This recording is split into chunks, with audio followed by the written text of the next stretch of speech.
మనం చెయ్యాల్సిందల్లా యువతని భవిష్యత్తుని మన వాళ్ళకి అండగా నిలబడడం మనం చేయాల్సిన చాలా ప్రథమ బాధ్యత. సో మన లీడర్షిప్లో ఎక్కడా కూడా నన్ను నేను ఎప్పుడూ ఎక్కువ ఊహించుకోలేదు. నేను 2008 నుంచి 9 నుంచి కూడా నేను పొలిటికల్ ప్రాసెస్లో ఉన్నవాడిని. ఐఎమ్ ద ఫౌండర్ మెంబర్ నేను ఆ పార్టీకి. ఏ రోజు కూడా నేను పదవి కోరుకోలే. ఆ యువ విభాగానికి కూడా, యూత్ వింగ్ కూడా నన్ను అధ్యక్షుని ఎందుకు చేశారంటే వాళ్ళు అనుకుని చేశారు తప్ప నేను కోరుకోలేదు. నేను కోరుకుంది ఏంటంటే నా బలమైన నాయకులు నిలబడితే వాళ్ళు వెనక నుంచి పని చేద్దాం, వాళ్ళు వెనక నుంచి సపోర్ట్ చేద్దాం.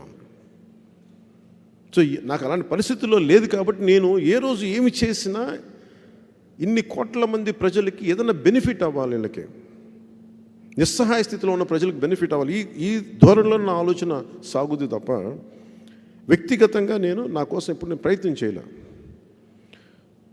ఎప్పుడు మనం ఎదుగుతామంటే లీడర్స్గా స్వార్థం అనే పదాన్ని వదిలేయాలి. స్వార్థం వదలకపోతే, ఎందుకంటే నేనేం కోరుకుంటున్నానంటే మీరు చూడండి, నన్ను మోదీ గారు మెచ్చుకుంటారనో పక్కన కూర్చోబెట్టుకుంటారనో జాతీయ నాయకులు నన్ను గౌరవిస్తారు, నేను పని చేయలే. నేను పని చేసుకుంటూ వెళ్ళిపోయాను. మనం చేసే పని, మనం చేసే పోరాటం గౌరవిస్తుంది, గుర్తింపిస్తుంది. ఇది ఏ రోజు కూడా మన సినిమాలు ఆపేసిన,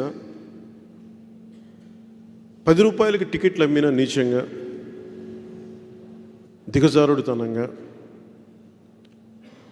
మనల్ని ఉంటున్న హోటల్స్లోకి వచ్చి బెదిరించి ఇబ్బంది పెట్టిన, నేను మన పోరాటం మనమే చేసుకున్నాను తప్ప ఏ రోజు కూడా జాతీయ స్థాయి నాయకుల దగ్గరికి తీసుకెళ్ళి మీ సహాయం కావాలి అని నేను ఎప్పుడు చెయ్యి చాచి అడగల. ఎందుకు అడగలేదంటే ఇది మన నేల, మన పోరాటం. ఏదన్నా కుదిరితే మన వాళ్ళకి బలం అవ్వాలి, కానీ ఇంకా మనం బలం చూపించకపోతే వాళ్ళు గుర్తింపు ఇవ్వరు. వాళ్ళు కూడా తక్కువ వ్యక్తులు కదా, అందరూ పోరాటాలు చేసి వచ్చిన వాళ్ళే. అందువల్ల పోరాటం చేసే వాళ్ళని వాళ్ళు గౌరవిస్తారు, గుర్తిస్తారు.